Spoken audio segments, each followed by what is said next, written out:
My family told me that my autistic son was the reason we weren't invited to events. Then, my sister slipped up and revealed the real reason why they kept me away. So, I, 34F, have two sisters, who I will call Sally, 31F, and B, 28F. I'm close to both, or thought I was. B got married a few years ago and had been having fertility issues. She and her husband finally conceived through IVF, and I was ecstatic for her when I found out she was pregnant. There have been a few times over the years where I have felt purposefully left out of things. I was the only one who never got an invitation to B's graduation. She thought I wouldn't want to go. When our grandfather passed away, they had a big family get-together a few days later. I was the only one not invited. They didn't think I'd want to go, again. Then when B had her baby shower, she organized it on a day where she knew I wouldn't be able to attend. Although upset at missing out, I dropped it off at my parents' and I left behind a beautiful hamper full of things that I'd been buying for the baby and B, and included a handmade blanket that one of my aunts, who recently passed away, hand-knitted for my little boy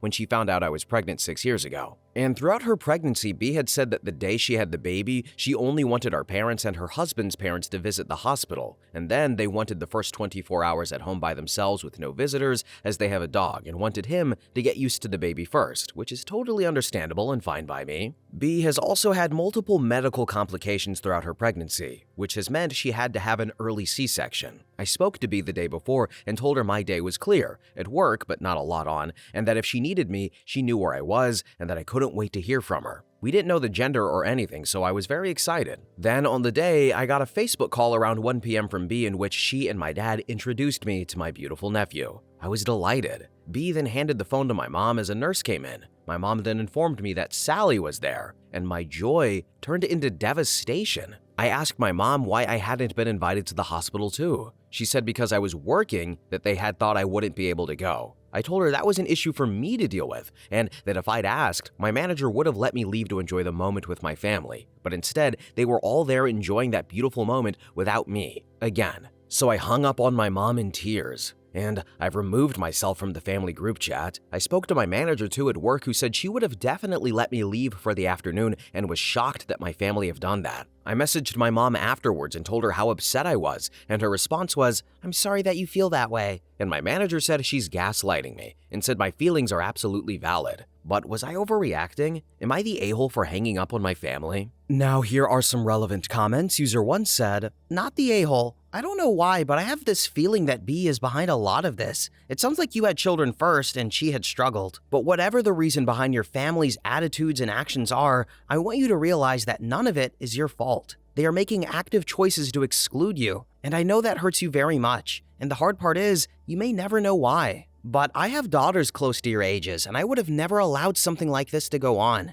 If you're having problems with another family member, you work it out, or you suck it up and go wherever they're going to be. But I will not exclude someone else because you refuse to deal with whatever your issues are. You're not the a-hole, and you definitely need to go no contact. I would stop calling. I would stop contacting them, and as much as I hate to say it, they will probably not even notice because they're already excluding you. That is not how family acts. And when your family tries to gaslight you later on, don't fall for it. Call them out on this crap. Tell them that it's bull crap. You say every time you didn't think I'd want to go, but you never ask. So don't effing try to pin your attitudes and whatever this exclusionary tactic is on me. And then hang up the phone. Create your own family with your in-laws and your friends who really care about you. The fact that all of us are appalled by your family's behavior, as is your own boss, should tell you everything you need to know. So, honestly, I have no idea why they are like this with me. I always thought I had a good, strong relationship with both my parents and sisters. I am the eldest of the three, and when I had my son, I was 28 at the time. B was only 21, nearly 22, so still quite young. So I don't think me having kids first had anything to do with it. My partner and my mother-in-law and sister-in-law are livid with how I was treated and have agreed I'm not the a-hole in any way. I just don't know how to move forward.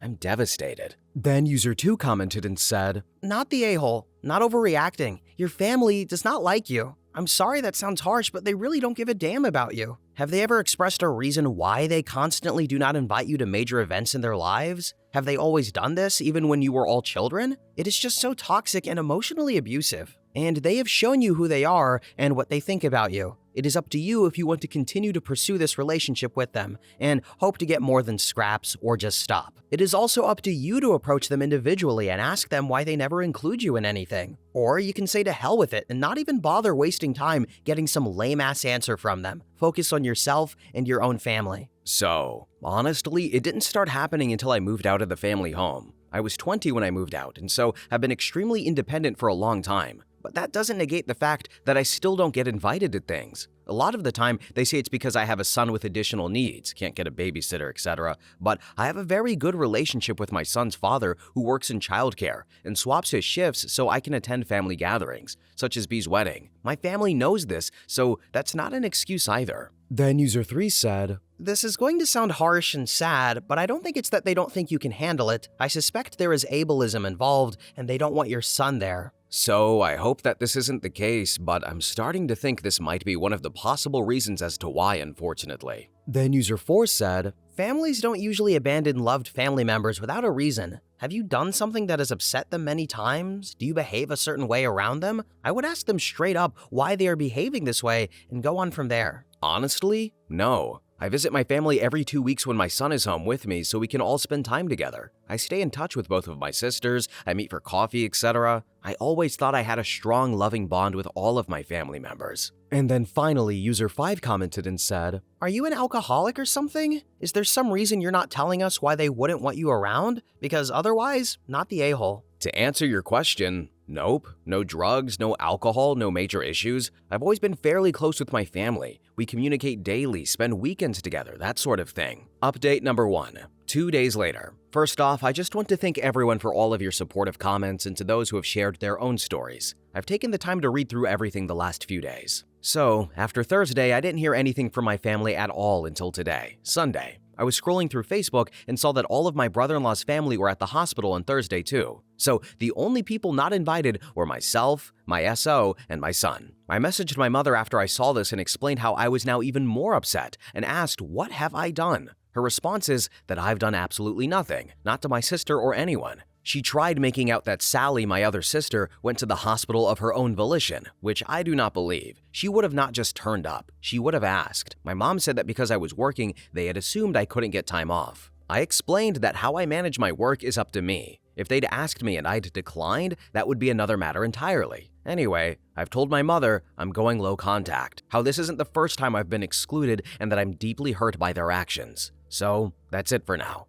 I'm going to focus on my little family and my in-laws, who I saw today and who were very loving and supportive. Again, thank you to everyone for taking the time to read and comment. It meant a lot. Then in the comments section, one user said, "Not the a-hole, and low contact or no contact sounds like the best decision for you and your family. They are deliberately excluding you with no explanation that makes sense. A couple of things did stick out to me after reading both of your posts and some comments. You said your family started leaving you out after your son was born. Was it before or after he was diagnosed with learning disabilities? It seems like that's an odd time to start leaving you out. And is your partner and son invited to events, or are they left out too? Also, you say you're close to your whole family, but you only mention talking to your mom in your posts and what she's said to you. Have your dad and sisters said similar things to what your mom has said, or is it only from your mother?" No, I haven't heard anything from anybody else in my family. Nobody else has contacted me. I only contacted my mom last night because I'd seen all the pictures on Facebook with other relatives at the hospital. Then user 2 commented and said, "Good for you, but I'm really curious for the fact that the entire family seems to be regularly excluding you, and that nobody is even speaking up for you. Personally, I think your sister might be spreading around stories." So, my son would have not been coming with me to the hospital. And you're absolutely right. My SO is an absolute saint.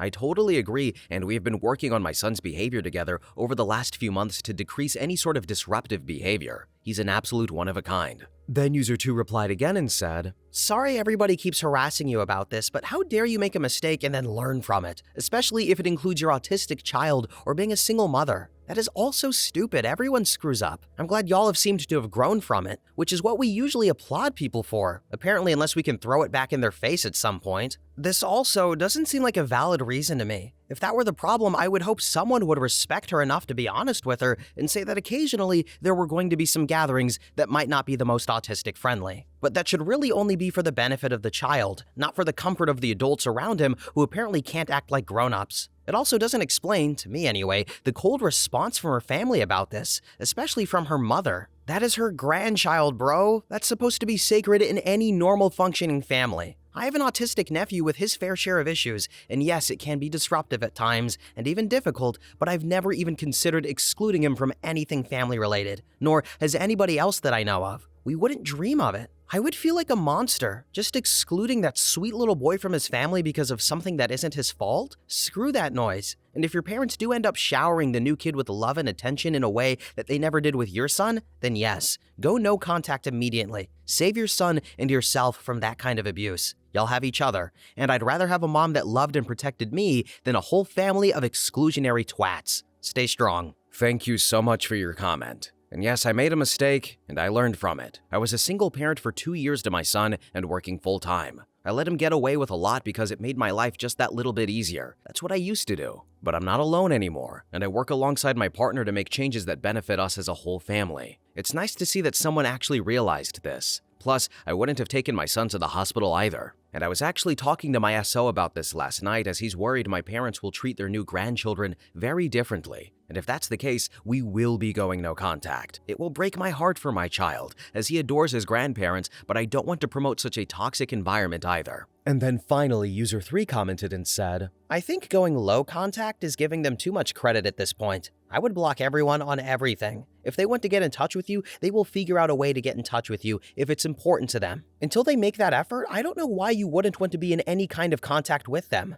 Sometimes we need to focus on our own families, and not the families that were sperm and egg donors to us. So, I'm not going to contact them until they contact me. I wouldn't have last night if I hadn't seen all those photos on Facebook, but it just made me even more angry due to the comments on my original post, and I just wanted to know why. Their response was that I've done nothing, which, if that's the case, I don't understand anything that's happened over the last few days. Update number 2. 3 days later. Many of you asked for another update, and B contacted me last night. She said she didn't remember even telling me that no one was allowed at the hospital, and that the plan was always for all of her in-laws to go, and that she had already had a conversation with Sally about her going too. She said I must have misheard her, and I gently reminded her that my SO had been sat in the room at the same time that she said to me, no one at the hospital other than parents. So I couldn't see how we had both misheard that, and that's the first thing he said to me when I told him Sally was at the hospital. He said, but she said no one other than your parents and your brother-in-law's parents. And then she said that she had been upset that I hadn't reached out to her after the FaceTime call to check in on her and the baby, and that she had refused to chase me. I told her that I had no idea what had been going on,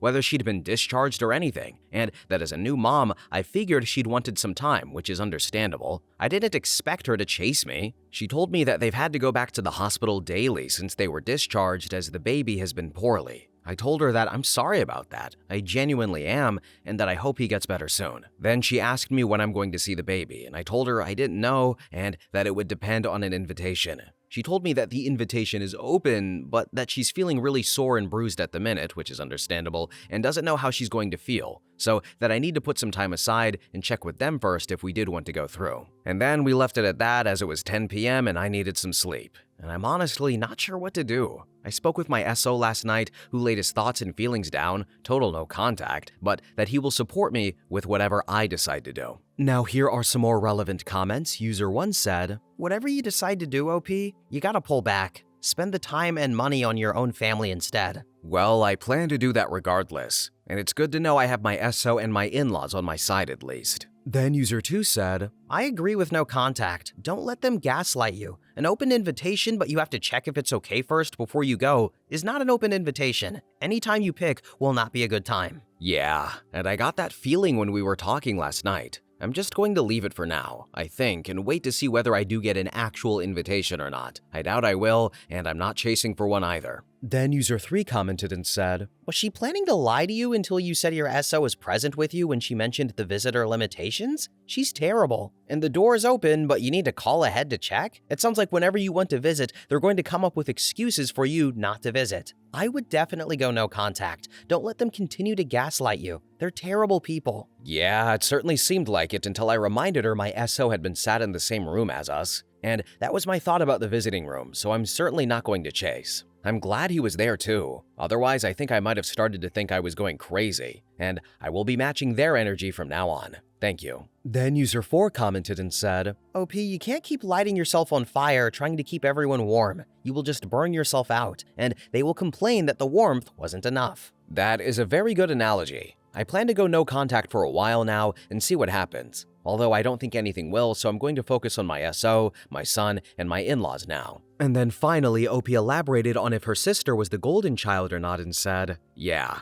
I suppose she is. She was the baby, and she followed in mom's footsteps job-wise. Update number 3, 1 week later. So I messaged B back and told her that when she was feeling up to it to let me know a day and we would go through. She left me on red and did not respond. That's fine, I'm letting her get on with it. As for my mom, she's been sending me messages and trying to FaceTime me. I've barely been responding to her. I haven't heard anything from Sally or my dad the last 2 weeks. Then this evening my mom FaceTimed me. I wouldn't have answered it, but my son was sat next to me and got giddy when he saw his grandmother pop up on my phone, so I did. She tried to act all normal and nicey nice, but I was blunt. I could tell she was miffed at the end of the call, that I was still being off with her. After the call, I messaged her, and I probably shouldn't have done that, but I did, and it's done now, and I told her that until I got a proper face-to-face apology, that this is the way it's going to be. She messaged me back and said that she has apologized plenty, and I told her that she had tried to gaslight me the first time, and the only time she tried to apologize was once over a text message with the "I'm sorry you feel that way" message.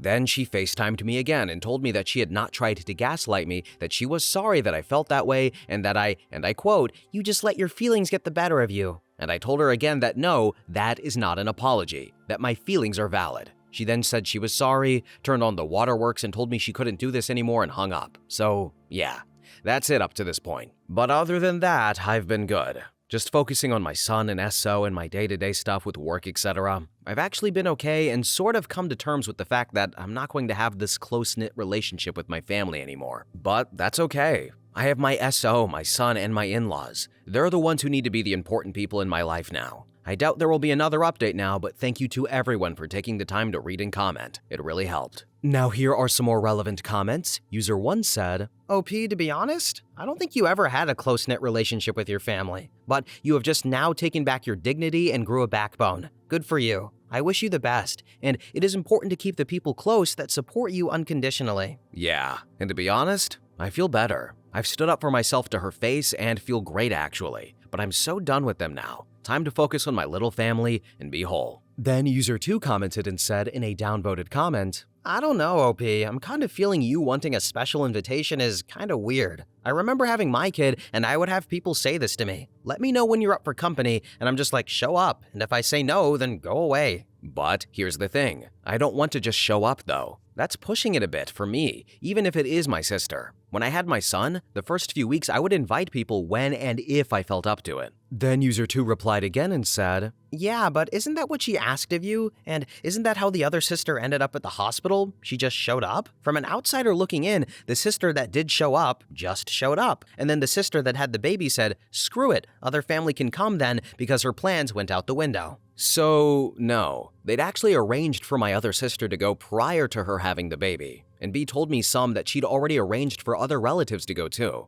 I was the only one not invited and told that no one was invited to the hospital. Update number 4, 3.5 weeks later. Okay, I honestly didn't think there would be another update, but here goes. This only happened just today, and I'm still feeling a bit unsure about things, and I'm still very upset. So, over the last few weeks, a lot has happened. My mom and dad have both apologized, and we're working on our relationship. Whether you agree with that or not, that's the decision I've made. Sally also came to see me, and we spoke through the whole situation like adults. We both apologized to one another for how we made the other feel, and we've been okay since. Not back to normal, but better than what it was. While Sally was at my place, she suggested I be the bigger person and reach out to B. After a few days of mulling her words over, I messaged B and told her I would be taking my son to see our parents today. She said she would come through to see us. My son, SO, and I got to my parents this morning at 10 a.m. We had to leave at 11:30 as we had other things to do today. 45 minutes later, B shows up with her baby, who is now 5 weeks old. My mom asked B to let me hold him. B refused and said we needed to talk first, which was fine. I commented on the baby, asked how they were all doing, and even gave her a gift that me and my SO had picked up the other week. Just a stuffed toy, nothing crazy. B gave me one-word answers with mom filling in all of the other details. Then, at one point, B handed the baby to my mom mom and left the room for about 10 minutes. My mom asked me to go and see her. I refused as she barely acknowledged any of us since she came into the house. Then she came back in again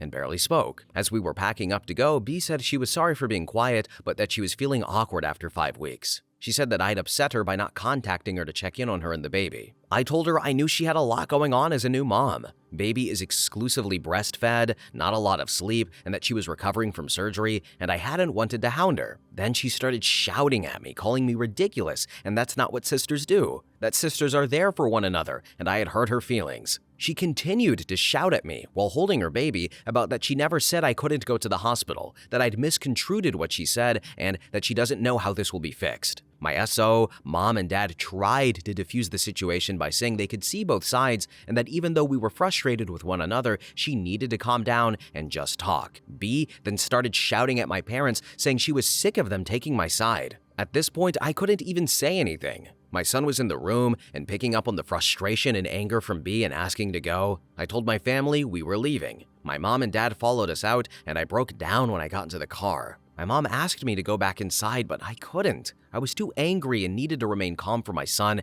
and for the drive home. Then B came to the door with the baby and said she didn't want me to go like this. I told her, though, I'd tried and all she'd done was shout at me. Then my SO tried to get me to turn around and go back, but I couldn't bring myself to. I was too upset. I just wanted to go home. Then my mom rang me when we got home asking if I was okay. And I broke down again and said no, that I'd tried, but all B had done was shout at me and tried making me out to be a liar. She'd taken absolutely zero accountability for what she had said to me and my SO all those weeks ago. My mom and dad actually both commended me for staying so calm while B shouted. And I told my mom that I refused to be a parent that loses it in front of her kid, and in order for me to remain calm, I had needed to leave. My mom and SO said I should contact B again once I've calmed down, but I honestly don't even know what to say at this point. So, yeah, for those that are interested in any of this, that's where we're at right now. Then in the comments section, one user said, "Oh boy, family drama with a side of newborn chaos? A classic episode of As the Baby Cries. I mean, who knew that bringing a new life into the world would also bring out the Olympic-level shouting matches?" Honestly, if I thought I couldn't have a proper conversation with her like I did with my other sister, I never would have gone. Then user 2 commented and said, "Nah, she can contact you. In the meantime, find the positive and just be there for your son." Thank you. And I plan to. The only reason I didn't start shouting back was because he was there, and I was gonna start kicking off in front of him. Then user 3 said, "Did your parents or other sister ever explain why you were left out on a lot of the things? Is B their favorite?" Yeah, B is definitely the golden child. She's the youngest, the only one that went to university, followed our mom's career path in terms of nursing, etc. And then finally, user 4 commented and said, "Well, it must be very frustrating for B that the reality of not getting her way a lot of the time is in this post-birth period, where one often finds out that a baby does not care about their parents' way. Not saying that this matters in your decision-making, it sounds like the reality check was long overdue. You were right to walk away and not compete in a yelling match. B's frustration is not your responsibility, and her way of handling it even less. She might come around, but even if she doesn't, you were doing the right things, concentrating on your own family and the ones that support you, standing up for you. Good job." Yeah, my son certainly did not need to be the subject to that kind of behavior. Whether she comes around or not, I expect an apology from her for just starting to kick off in front of him. So, I don't know about you guys, but I really thought the reason OP wasn't being invited was because of her son and him being special needs. I've read a story like that before, and this had a lot of overlap, but that didn't seem to at least come to light here. And B, yeah, is most definitely the golden child, though, and I feel like OP, I'm gonna be honest, I don't feel like she's ever gonna actually go no contact with her. It's always gonna be low contact, talk again, low contact, talk again. I feel like B would have to do something really bad for OP to go no contact. She doesn't strike me as the type. And then all these people saying, "Oh, well, you should contact her, you should be the bigger person." No, when is she gonna do that? She sounds insane and spoiled. And I hope she has split ends. I'm glad OP's prioritizing the people that do care for her and support her, because I don't think B's coming around anytime soon. But anyway, guys, comment what you think. We're at the end of the video. Thanks for watching. Have a really good day, and bye-bye.